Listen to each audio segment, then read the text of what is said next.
Brought to you by Agilus Diagnostics.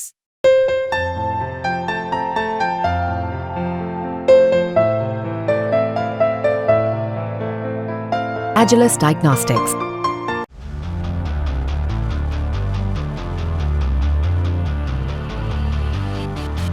ऐसा लगता है कि बांग्लादेश में 5 अगस्त को तख्तापलट के बाद बनी अंतरिम सरकार के साथ भारत के रिश्ते तल्ख होने वाले हैं।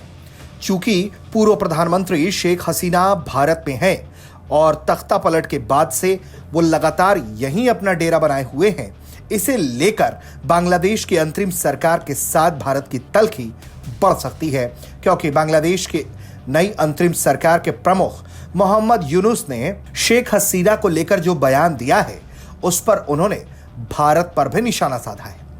मोहम्मद यूनुस ने शेख हसीना को भारत में बैठकर राजनीतिक बयानबाजी करने का आरोप से घेरा है।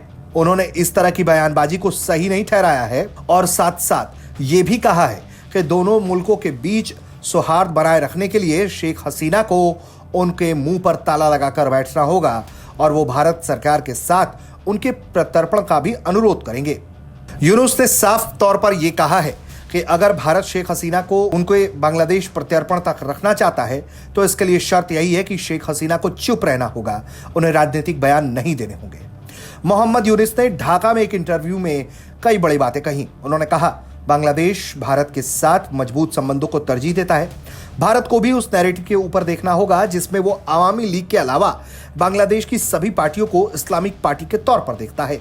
भारत सोचता है कि शेख हसीना के बिना बांग्लादेश एक तरह से अफगानिस्तान में तब्दील हो जाएगा। उन्होंने ये भी कहा कि हम भारत में शेख हसीना के रुख से सहज नहीं है, हम उनका जल्द से जल्द प्रत्यर्पण चाहते हैं ताकि उन पर मुकदमा चला सके।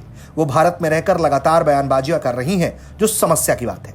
अगर वो भारत में चुपचाप बैठती है तो हम उन्हें भूल चुके होते, बांग्लादेश के लोग भी उन्हें भूल चुके होते, लेकिन भारत में बैठकर वो लगातार बयान दे रही है और ये किसी को भी पसंद नहीं है। जिस तरह के तेवर बांग्लादेश की इस अंतरिम सरकार के हैं और जिस तरह से बांग्लादेश की अंतरिम सरकार पाकिस्तान के साथ अपने संबंध मधुर करने में जुटी है, इसे लेकर यह साफ तौर पर समझ आ रहा है कि बांग्लादेश की जो नई सरकार है वो इस्लामिक देशों को अपना तरजीह मानकर चल रही है। वरना पाकिस्तान के साथ बांग्लादेश के रिश्ते कैसे हैं, इस बात की फिक्र कम से कम बांग्लादेश की किसी भी सरकार को नहीं होनी चाहिए थी, क्योंकि 1971 में जो बांग्लादेश के साथ सलूक पाकिस्तान ने किया वो कोई भूल नहीं सकता।